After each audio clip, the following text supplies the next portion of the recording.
Class 11th S block chemical properties के बारे में पढ़ रहे थे। आज हम कुछ केमिकल रिएक्शंस हैं उनको जान लेते हैं। तो पहला रिएक्शन अगर आप एस ब्लॉक के एलिमेंट्स का ऑक्सीजन के साथ करते हैं तो देखते हैं कि जब आपकी जो जितने भी एल्कली मेटल्स हैं वो ऑक्साइड और हाइड्रोक्साइड मेटल्स बनाते हैं। उसके बाद अगर आप उनको कलर में देखना चाहेंगे तो अगर आप देखेंगे कि वो क्षारीय हो जाते हैं, यानी कि टर्निश हो जाते हैं एयर के कांटेक्ट में आते ही।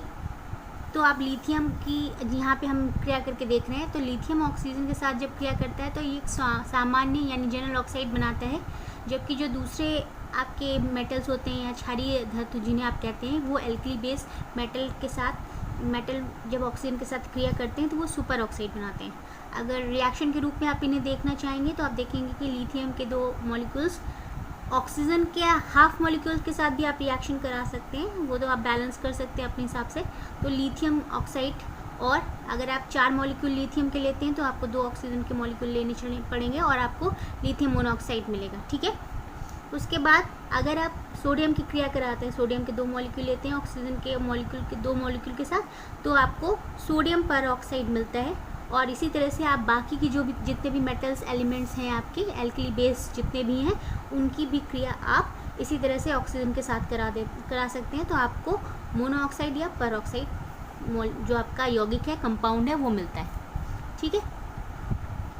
अब आते हैं रिएक्शन वाटर के साथ। अभी तक आपने ऑक्सीजन के साथ रिएक्शन देखा था, आपके जितने भी एल्कली बेस यानी कि क्षारीय धातु थे, ठीक है। अब इनका रिएक्शन देखते हैं वाटर के साथ। तो एल्कली का जब वाटर से रिएक्शन कराते हैं या तब आप क्या देखते हैं कि वो हाइड्रोक्साइड बनाते हैं और हाइड्रोजन गैस भी मुक्त करते हैं, ठीक है, रिलीज करते हैं या मुक्त करते हैं, जो भी आप कहें।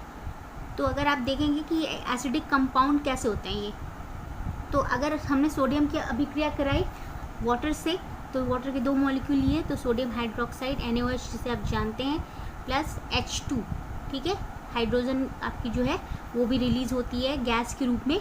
और ये जितने भी कंपाउंड्स बन रहे हैं ये सारे एसिडिक कंपाउंड्स होंगे, ठीक।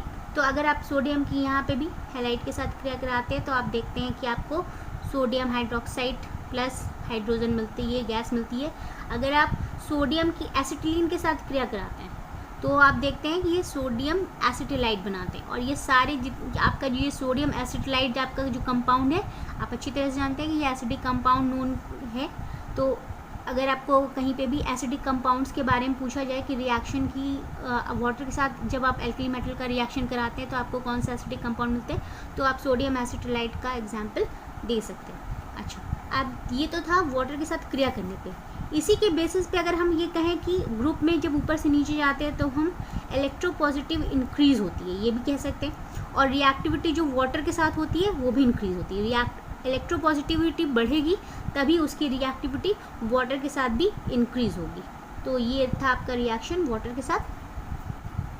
अभी तक हमने वाटर और ऑक्सीजन के साथ क्रिया देखी। तो अगर हम इसी तरह से अगर एक कंपाइल्ड रूप में reactivity towards air and moisture के रूप में अगर हम देखना चाहें तो हम ये लिख सकते हैं। ये अलग से रिएक्शन आपको इसलिए दिया गया क्योंकि बेसिकली एयर और मॉइस्चर के साथ रिएक्टिविटी बेस्ड क्वेश्चंस बहुत एग्जाम्स में आते हैं, तो इसलिए आपका ये जानना ज़रूरी है कि ये क्या रिएक्टिविटी होती है। तो all the alkali metals on exposure to atmosphere gets converted into oxide and hydroxide. पहले भी आप जान चुके हैं रिएक्शन में कि ऑक्साइड और हाइड्रोक्साइड बनते हैं ऑक्सीजन और वाटर के साथ क्रिया करके।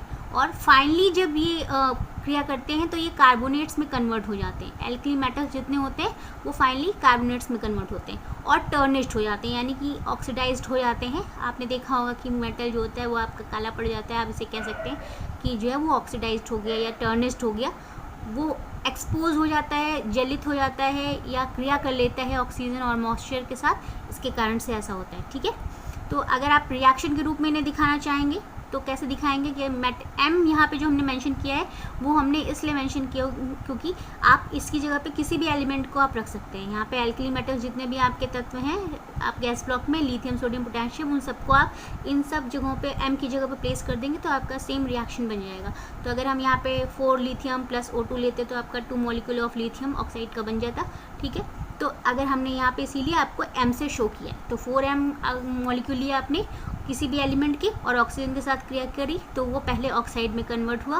फिर उसी ऑक्साइड को अगर आप वाटर के साथ क्रिया कराते हैं तो वो हाइड्रोक्साइड में कन्वर्ट हो जाता है, यानी कि MOH के फॉर्म में आ जाता है। उसके बाद अगर आप उसी हाइड्रोक्साइड को वापस कार्बन डाइऑक्साइड के साथ क्रिया कराते हैं, क्योंकि आपके नेचर में कार्बन डाइऑक्साइड भी होती है, तो हम ये कह सकते हैं कि एयर में कार्बन डाइऑक्साइड भी है, तो कार्बन डाइऑक्साइड के साथ जब क्रिया कराते हैं तो वो बेसिकली आपके कार्बोनेट्स में कन्वर्ट हो जाते हैं और वाटर रिलीज हो जाता है। ठीक है, इसी कारण से जो आपके एल्कली मेटल्स होते हैं जब एक्सपोज हो जाते हैं एयर और मॉइस्चर के साथ, तो हम इन्हें स्टोर करते हैं। इनको आप नेचर में ऐसे ही नहीं रख सकते, आप इनको स्टोर करना होता है। तो इनर्ट हाइड्रोकार्बन सॉल्वेंट आता है, जैसे कि पेट्रोल जानते हैं आप, ईथर के बारे में भी आपने सुना है। हेक्सेन बेंजीन भी एक होता है जो बेसिकली लैब में यूज़ किया जाता है, और केरोसिन ऑयल आप अपनी रोज़मर्रा की ज़िंदगी में यूज़ करते हैं।